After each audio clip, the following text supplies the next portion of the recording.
يا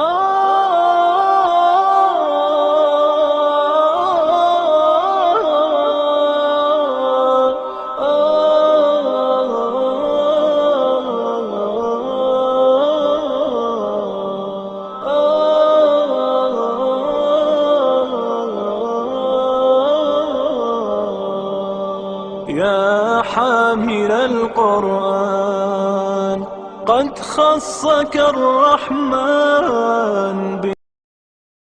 Assalamualaikum warahmatullahi wabarakatuh.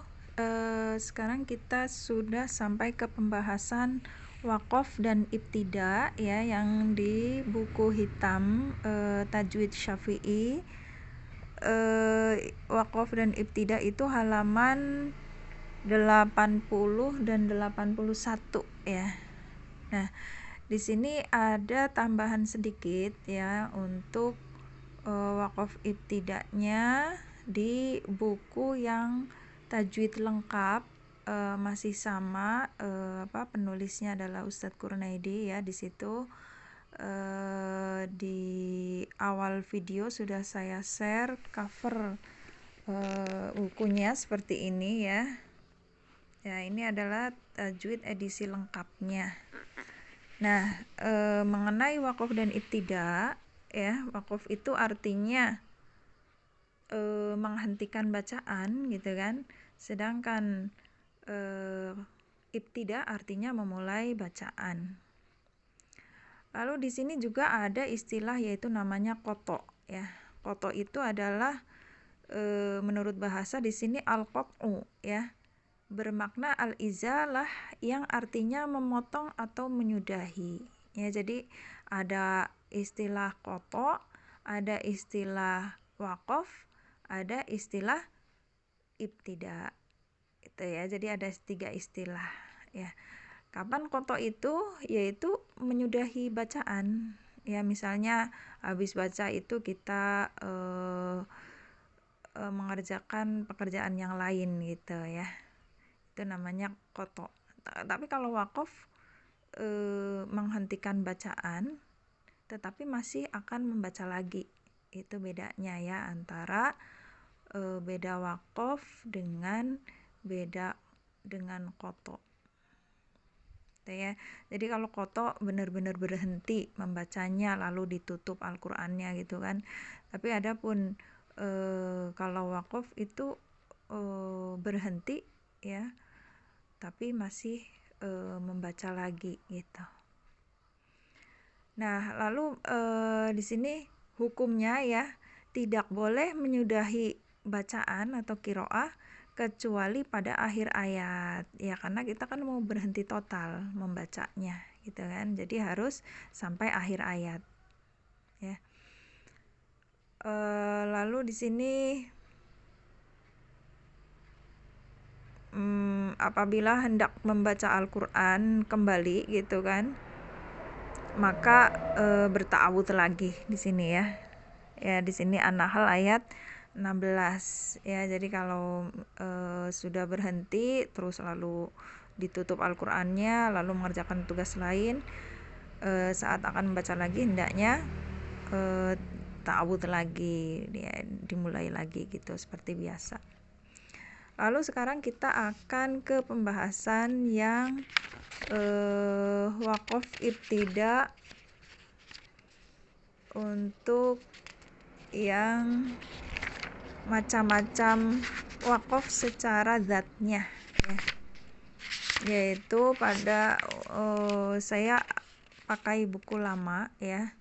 Itu ada di halaman 394. Kalau halaman yang baru kalau buku yang baru kalau tidak salah itu halaman 390 ya. Tapi kalau saya pakai buku lama jadi halamannya 394 ya. Judulnya di situ pembagian wakaf ya. Nah, di sini wakaf secara zatnya atau di catatan kakinya di situ juga wakaf dilihat dari keadaan pembaca Al-Qur'annya atau qori Al-Qur'annya ya. Jadi wakaf dari zatnya atau dilihat dari pembacanya, maka dibagi menjadi 4 di sini ya. Terbagi menjadi 4, yaitu ada waqaf ikhtibari, ittirori, intidhori, bacanya intidhori ini ya, lalu ikhtiari ya. Ikhtibar itu kalau bahasa Arab itu namanya ujian ya, dalam rangka guru menguji murid. Ya, kita terangkan satu-satu ya. Waqaf ikhtibari ya, di situ dari kata ikhtibar yaitu berhentinya seorang qori ya pada kata yang bukan tempat berhenti. Tuh ya. Jadi bukan tempat berhenti tapi berhenti ya. Ya, karena di situ sedang ujian gitu. Dia sedang diuji oleh gurunya. Waqaf ini biasanya terjadi pada saat pengujian atau pembelajaran dengan maksud menjelaskan hukum suatu kata yang diwakafkan. Misalnya di sini yang gampang ya. Misalnya guru mau menguji, coba kalau berhenti pada imro'atun, bagaimana cara membacanya gitu kan.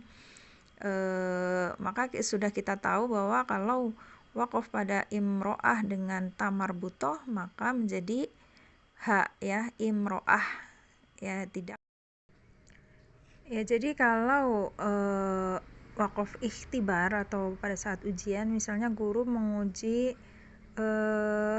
pada bacaan imro'atun ini yang belakangnya tak marbutoh, itu kalau waqaf bacanya bagaimana gitu ya.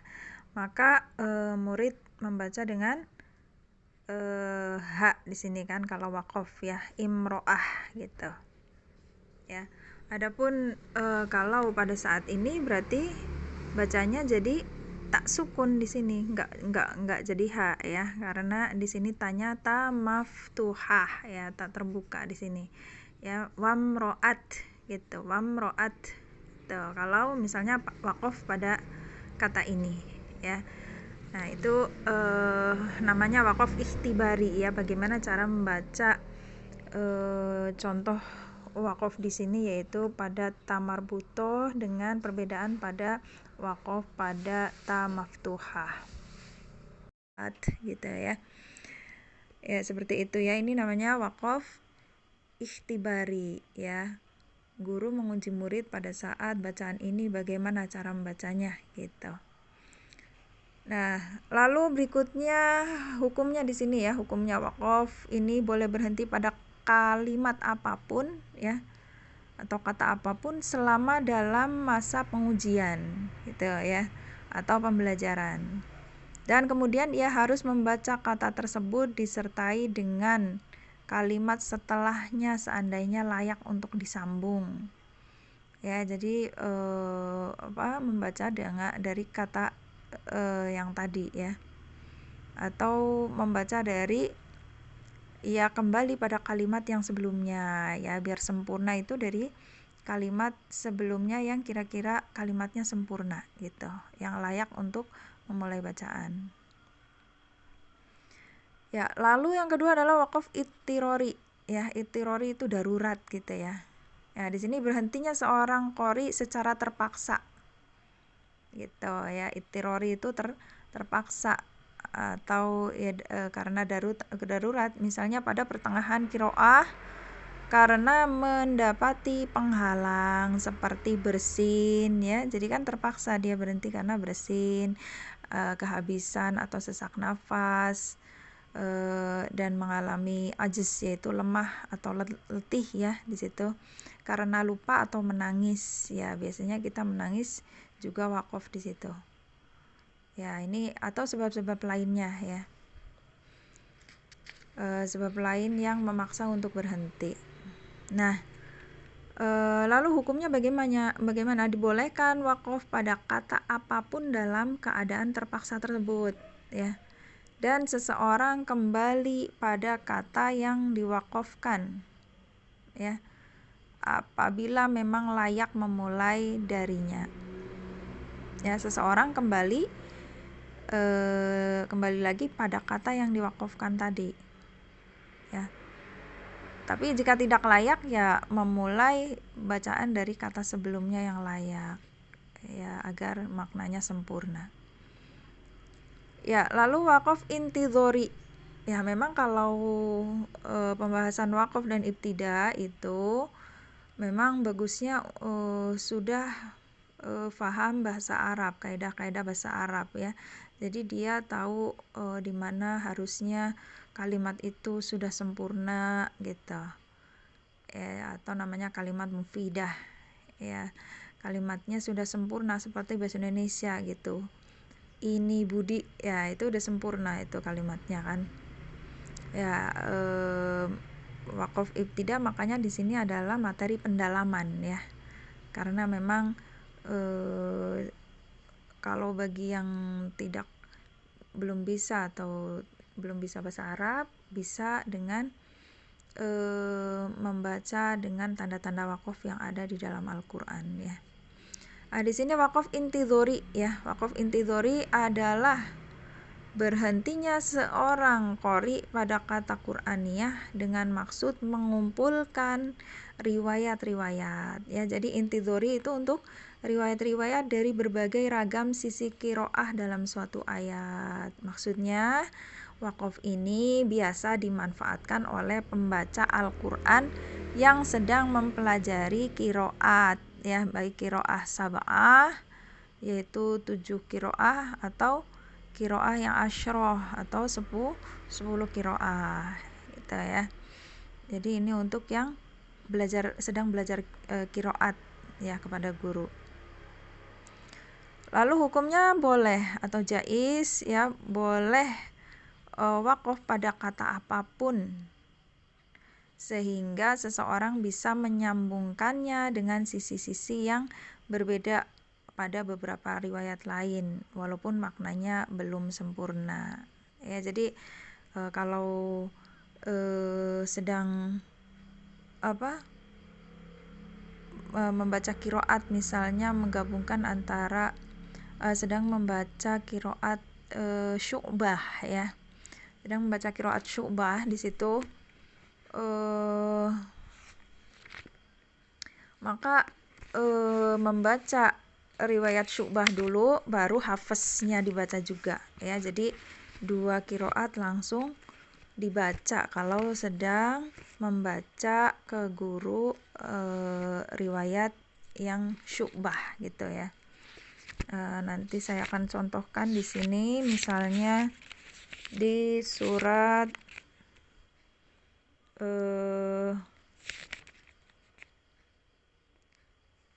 ya. Di sini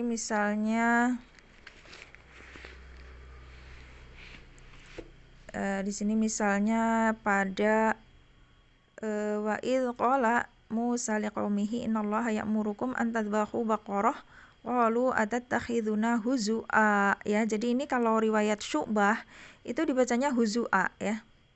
Qalu atattakhiduna huzua gitu. Qalu atattakhiduna huzua. Nah, setelah baca yang Syu'bah huzua bacanya, maka yang kedua kita baca yaitu riwayat hafiznya. Memulai dari sini lagi. Qalu atattakhiduna huzua. Itu ya, itu cara membaca riwayat ya. Jadi ini yang disebut praktek untuk wakaf intidhori ya, wakaf pada saat membaca qiraat. Yang saya praktekkan tadi adalah saat setoran ke ustadz membaca riwayat Syu'bah ya, maka riwayat hafiznya dibaca juga gitu ya, dengan cara memulai dari tanda wakafnya seperti itu. Baru dilanjut sampai akhir ayat ya. Lalu di sini itu wakaf intidhori. Sekarang wakaf ikhtibari ya. Wakaf ikhtibari adalah wakaf ikhtiari ya di sini. Yang keempat, ikhtiar itu memilih ya. Jadi kita boleh memilih antara berhenti atau enggak di situ. Maka di situ berhentinya seorang qori dengan sengaja ya, tanpa sebab-sebab di atas ya. Jadi dia tiba-tiba wakaf untuk mengambil nafas karena kesengajaan tanpa sebab yang ada pada wakaf iktibar, intidhor dan ittiror. Itu ya. Jadi ikhtiar di situ. memilih boleh berhenti atau enggak ya, kita boleh memilih di situ. Dan sengaja ya, jadi kita sengaja berhenti di situ ya, itu namanya ikhtiar. Lalu bagaimana hukumnya ya? Ya di sini wakaf tanpa sebab seperti ini boleh ya, terkecuali wakafnya adalah wakaf yang qabih atau yang buruk ya, yang dapat menyamarkan makna yang dimaksud, maka kalau wakafnya wakaf qabih atau buruk, maka dia wajib diwasolkan, jangan wakaf ya. Ya seperti itu ya, jadi harus wakaf pada hak dari kalimat tersebut ya. Kalau kalimatnya sempurna, maknanya sempurna, maka boleh wakaf di situ. Tapi kalau malah kalimatnya jadi samar atau malah ada yang mengandung kekufuran ya, misalnya nanti dijelaskan ya ayyuhalladzina amanu la taqrabus shalah wa antum sukaro ya, di sini nih contoh wakaf qabih ya. Jadi pada An-Nisa ayat 43 di situ kan, ya ayyuhalladzina amanu la taqrabus sholata wa antum sukaro. Jadi harus berhentinya pada sukaro, nggak boleh berhenti pada sholah ya. Kalau berhenti pada sholah salah, karena artinya nanti, hai orang-orang yang beriman, janganlah kalian mendekati sholat. Masa nggak boleh sholat kan, berarti kalau berhenti pada as-sholah, kalau wakaf pada as-sholah. Tapi kalau kita wakafnya pada sukaro, maka wakafnya benar ya. Ya contohnya, hai orang-orang yang beriman, janganlah kamu sholat dan kamu sedang mabuk ya. Jadi nggak boleh sholatnya itu kalau mabuk, jadi ada alasannya.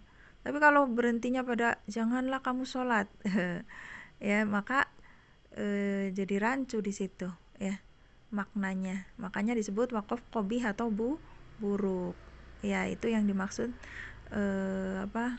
yang tidak boleh wakaf ikhtiar pada yang wakaf yang qabih atau buruk ya, karena maknanya akan samar atau malah mengandung kekufuran kalau di sini sengaja ya.